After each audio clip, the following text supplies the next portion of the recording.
ایک ذرے کے برابر بھی اگر تو شر کرے گا تو وہ تیرے سامنے آئے گا، تیرے سامنے آئے گا ذرے کے برابر۔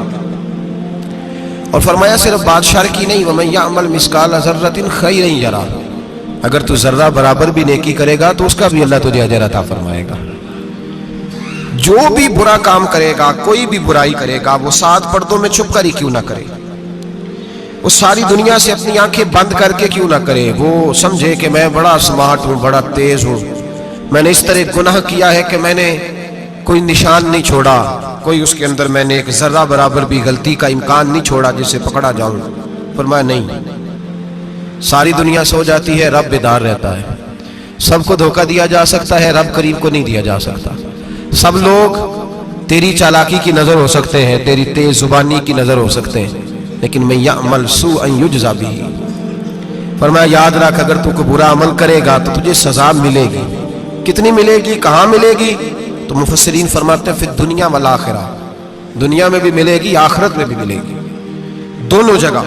حضرت مالک بن دینار فرماتے ہیں میں توبہ کرنے سے پہلے بہت بڑا شرابی تھا، میری 2 سال کی بیٹی تھی، میں شراب پینے لگتا تھا تو میری شراب گرا دیتی تھی، کہتی ابا میں تجھے گناہ نہیں کرنے دوں گی۔ 2 سال کی بیٹی، فرماتے میری بد نصیبی دیکھو میری بیٹی فوت ہو گئی۔ ایک رات میں خواب دیکھتا ہوں کہ دوزخ جنت کے فیصلے ہو رہے ہیں، قیامت قائم ہو گئی ہے، میرے لیے دوزخ کا حکم آ گیا، میرے پیچھے ایک بڑا سا اژدہا، بڑا سا سانپ بھاگنے لگا۔ فرماتے ہیں میں دوڑتا جا رہا ہوں، ایک بزرگ نظر آئے، میں نے کہا مجھے بچانا، کہنے لگے بیٹا میں کمزور ہوں، میں نہیں بچا سکتا۔ کہتے ہیں مجھے میرا اشارہ کیا، کہنے لگے پہاڑ کی طرف جا شاید تو بچ جائے۔ کہتے ہیں میں پہاڑ کی طرف جا رہا تھا تو وہاں سے بیٹی آ رہی تھی، میری بیٹی دوڑتی آئی، میری گود میں بیٹھی اور اژدہے سے کہنے لگی دفع ہو جا، تو میرے ابو کو نہیں جلا سکتا۔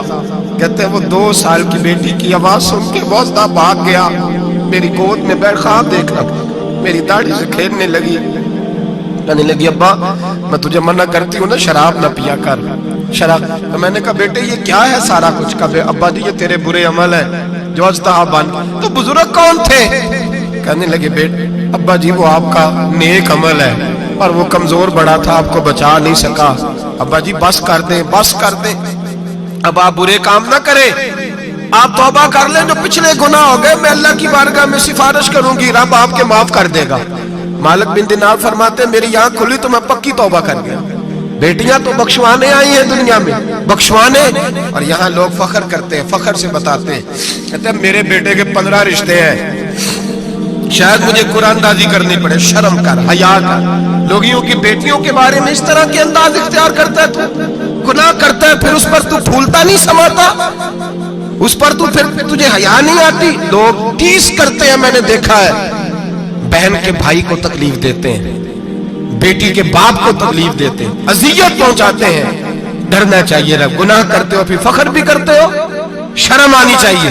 مذاق اڑاتے ہیں لوگ، غریب کا، کالے کا، چھوٹے قد والے مذاق اڑاتے ہیں۔ میرے حبیب پاک علیہ السلام کے صحابی ہیں حضرت عبداللہ ابن عمر فرماتے ہیں میں حج کے لیے جا رہا تھا، محدث ابن جوزی نے لکھا ہے، مادے رستے میں ایک جگہ میں نے پڑاؤ کرنا چاہا، علاقہ بڑا چٹیل تھا، بڑا سخت تھا، میرا ارادہ بنا کہ میں، اور لوگ مذاق پہ فخر کرتے نہیں، بعد میں آ کے سناتے نہیں میں نے یہ کیا، آج اس گناہ پر فخر نہیں کیا جاتا۔ حضرت موسیٰ علیہ السلام سے بنی اسرائیل والے کہنے لگے کہ لگتا ہے آپ ہمارے ساتھ مذاق کر رہے ہیں، تو آپ فرمانے لگے اعوذ باللہ ان اکون من الجاہلین، میں پناہ مانگتا ہوں کہ میں جاہلوں میں سے ہو جاؤں۔ جاہل لوگ مذاق کرتے ہیں، اعوذ باللہ ان اکون من الجاہلین، پہلے اس بارے میں کہا گیا جاہل ہے جو کسی کا مذاق اڑائے، جو کسی کے رنگ کا، قد کا، برادری کا، غربت کا مذاق اڑائے وہ جاہل ہے۔ یہ قرآن مجید نے کہا، میں نہیں کہہ رہا۔ حضرت سیدنا عبداللہ ابن عمر فرما رہے میں جا رہا تھا، راستے میں نے دیکھا کہ چٹیل میدان ہے، حج کے لیے جا رہا تھا، کوئی جگہ نہیں مل رہی تھی، بوڑھی عورت کا مکان نظر آیا، اس کے پاس میں نے پڑاؤ کیا، ٹھہر گیا۔ بوڑھی نے اپنے بیٹے کو بھیجا، کہنے لگی کوئی نورانی چہرے والے بزرگ ہیں، کوئی پرہیزگار آدمی ہے، ان کو بلا لاؤ، اپنی ڈرائنگ روم میں بیٹھک میں سلا لیتے۔ کہتے مجھے وہ لے آئے، بیٹھک میں سلایا، آدھی رات کا وقت ہوا تو اچانک ایک آواز چلانے کی، جیسے کسی کو درے مارتا ہے وہ چلاتا، شنن ما شنن، مشکیزہ کدھر ہے مشکیزہ؟ کہاں گیا مشکیزہ؟ لاؤ مشکیزہ۔ پھر کوئی مارتا ہے، پھر مشکیزہ آیا مشکیزہ، کدھر گیا مشکیزہ؟ فرماتے ہیں کوئی روتا ہے، مشکیزہ مشکیزہ پکارتا ہے۔ حضرت جناب سیدنا عبداللہ ابن عمر فرماتے ہیں میں اٹھا، ادھر دائیں بائیں دیکھا، باہر نکلا، کوئی بندہ نظر نہیں آتا، چیخنے کی آواز، چلانے کی آواز، تڑپنے کی آواز، میرا دل کانپے، اے اللہ کس پہ عذاب ہو رہا ہے؟ فرماتے ہیں دن کا اجالا نکلا، نماز فجر کے بعد میں نے بوڑھی کو بلایا، میں نے کہا اماں سو نہیں پایا ساری رات؟ اماں کہنے لگی تجھے مشکیزے مشکیزے کی آواز آتی ہوگی، تجھے کسی کے مار کھانے کی آواز آتی ہوگی۔ میں نے کہا ہاں کیا ہوا؟ کہنے لگی تمہارے کمرے کے بالکل پیچھے میرے شوہر کی قبر ہے، وہ اپنی قبر سے مشکیزہ مشکیزہ چلاتا ہے، ساری رات اس کو عذاب ہوتا ہے۔ بڑی دعائیں کراتی ہوں، تو بھی دعا کر، اسی لیے بلایا ہے، اللہ اس کی مشکل آسان کر دے، قبر کا عذاب اٹھ جائے۔ تو میں نے کہا اماں اس کی غلطی کیا ہے؟ کہنے لگی ایک پیاسا آدمی دوڑتا ہوا ہمارے گھر آیا، برسوں پرانی بات ہے، پتہ نہیں شیر پیچھے تھا، ڈاکو پیچھے تھے، کیا تھا، دوڑتا ہوا آیا، آ کے کہنے لگا ہائے پیاس ہائے پیاس ہائے پیاس، پانی مل جائے پانی مل جائے، پانی دے دو۔ کہتے ہیں وہ آدمی مرنے کے قریب تھا، میرے شوہر نے مذاق کیا، کہنے لگا مشکیزے سے پی لے۔ وہ جب مشکیزے کے قریب گیا، مشکیزہ کھولا تو وہ خشک تھا، کہتے ہیں وہ لڑکھڑا کے گرا، اس کی موت ہو گئی۔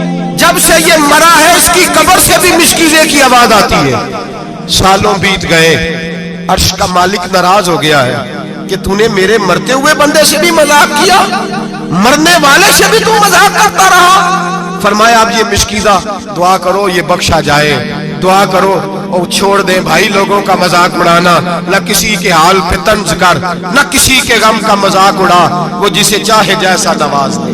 یہ مزاج لطف رسول ہے۔ باپ منتیں کر رہا ہے کہ بارات آئی ہے بیٹی کی تو اللہ کرے روٹی پوری ہو جائے، رشتہ دار مذاق اڑا رہے ہیں، یہ کیا پکایا ہے، یہ کیا لائے ہو، یہ کیا رکھا ہے، انتظام کس طرح کا کیا ہے، بیٹھنے کا سلیقہ نہیں۔ بیٹیاں تو برابر ہوتی ہیں، بیٹیاں تو سب کی برابر ہوتی ہیں، تو جاہلوں جیسے کام کر رہا۔ خدا را ڈرو، جب اتنے اعلانیہ رب کریم کی نافرمانی ہوتی ہے، پھر اللہ کے غضب کو آواز ہوتی ہے، پھر رب کریم جلال میں آتا ہے، پھر بستیاں اجڑتی ہیں۔ اللہ فرماتا ہے ومن اعرض عن ذکری فإن له معیشۃ ضنکا، اگر تو میرے ذکر سے منہ پھیرے گا میں تیری زندگی تیرے لیے تنگ کر دوں گا، میں تنگ کر دوں گا، سارا کچھ ہونے کے باوجود تو دکھی رہے گا، ہر چیز تیرے پاس ہوگی تو اذیت میں رہے گا۔ فإن له معیشۃ ضنکا، میں تیری زندگی تنگ کر دوں گا۔ ونحشرہ یوم القیامۃ اعمی، قیامت کے دن میں تجھے اندھا کر کے اٹھاؤں گا۔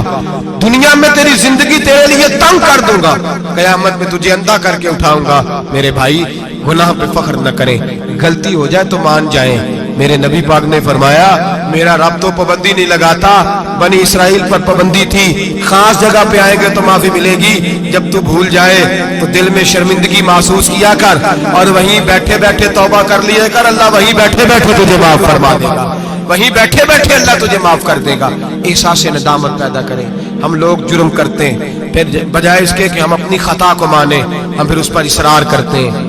اور ایک بات آخر میں ضرور ذہن میں رکھیں، جب آدمی گناہ پہ ڈٹ جاتا ہے نا پھر اس کا دل کالا ہو جاتا ہے۔ صحیح بخاری صحیح مسلم میں حدیث ہے، نبی پاک نے فرمایا کہ گناہ کرنے کے بعد جو ڈٹ جائے توبہ نہ کرے پھر دوسرا گناہ کرے تو ایک نقطہ لگتا ہے، توبہ کر لے تو نقطہ صاف ہو جاتا ہے، کالا نقطہ، اور اگر وہ توبہ نہ کرے تو دوسرا سیاہ نقطہ لگ جاتا ہے، پھر توبہ نہ کرے تیسرا گناہ کرے تو تیسرا سیاہ نقطہ، پھر دل کالا سیاہ ہو جاتا ہے۔ شارحین فرماتے ہیں پھر کئی دفعہ لوگ بے ایمان ہو کے مر جاتے ہیں، بے ایمان ہو۔